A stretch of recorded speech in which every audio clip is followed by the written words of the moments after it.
John chapter 5, we read about the sick man at the pool of Bethsaida. Jesus performed a healing miracle on this man, and the Pharisees of the day were offended because it was the Shabbat, the Sabbath. The main issue they had with Jesus was that he told the man to take up his bed and walk. Now let's look more closely at the circumstances that surrounded this incident at the pool of Bethsaida. Firstly, it was the Sabbath, but it was also a feast.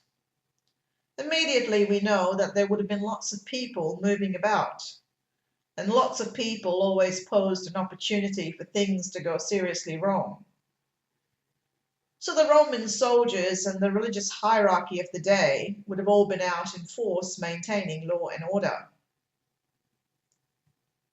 The scripture tells us that an angel came down and stirred the waters in this pool, and the sick people would lower themselves into the pool and be healed.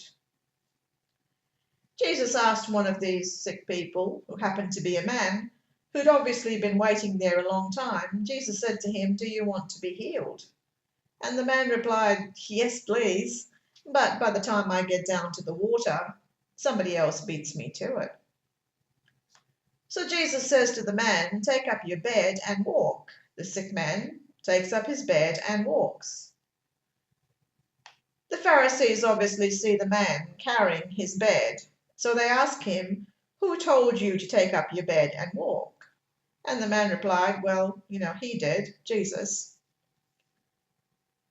Now that would mean nothing to the average person, and it would mean nothing to someone who reads the Christian Old Testament, the Hebrew Tanakh, but it would mean everything to somebody who observes Sabbath laws according to Talmud. Sabbath observance in the Christian Old Testament, the Hebrew Tanakh, is relatively lean. There are a few restrictions here and there, but there is the command to keep the Sabbath holy. But how does one define holy? What's holy to you may not necessarily be holy to me, and vice versa. Example, I might think it's not holy to go to the casino, and you might think it's perfectly okay and holy to go to the casino 7 days a week. And if we were to keep one day holy, how are we supposed to live the other 6 days? And that is something that I struggle with as a Christian, because I believe that I'm called to live a holy life 7 days a week. So as you can imagine, Christians are somewhat divided on the Sabbath. Not so according to Talmud. Talmud has many, many laws that must be adhered to. They include no lighting fires, no cooking, no baking, no working, no driving, no throwing things, and even no removing fleas from your garment if you're unfortunate enough to have fleas. The Talmudic Sabbath laws are not to be messed with. I often hear believers in the Messiah, Yeshua, Jesus, say that they try to keep the Sabbath to the best of their ability. Sabbath is not something you try to keep. You either keep it or you don't. Failure to keep all the Sabbath laws should result in death by stoning if you are going to keep the laws at all, as we will see in John chapter 5.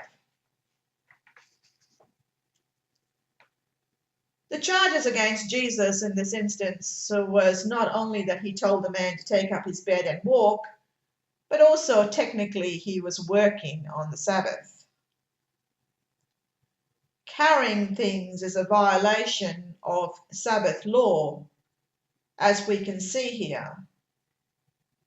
There is a set distance for carrying, and also for carrying in public places as opposed to carrying in private places. So if you were carrying in an alleyway, for instance, the violation would only apply if the alley was open at both ends.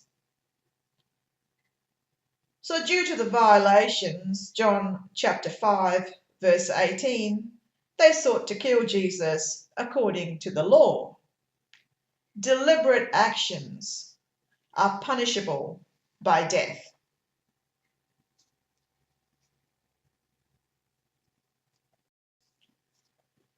Jesus' reply to the Pharisees' accusation was John chapter 5, verse 17.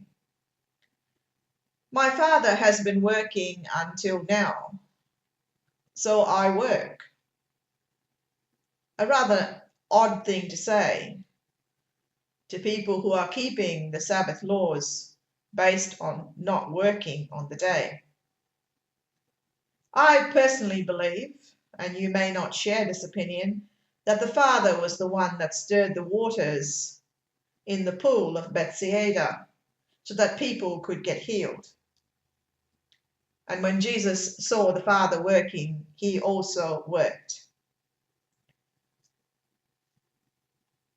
Now, I don't have an issue with the Sabbath as far as it being a day of rest, but I do have an issue with Sabbath based on the laws.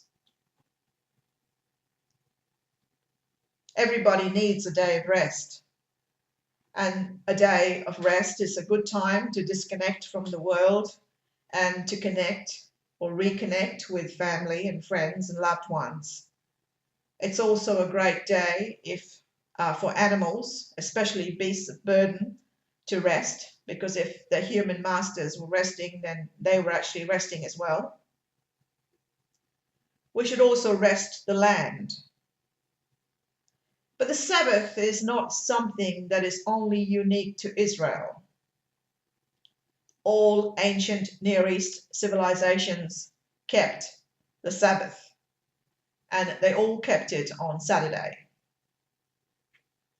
The ancient Babylonians, for instance, they call it the Sabbatum, and this has been discovered in the Amarna letters, and this is prior to Israel entering the land by well over 200 years that the Babylonians actually wrote about their Sabbath.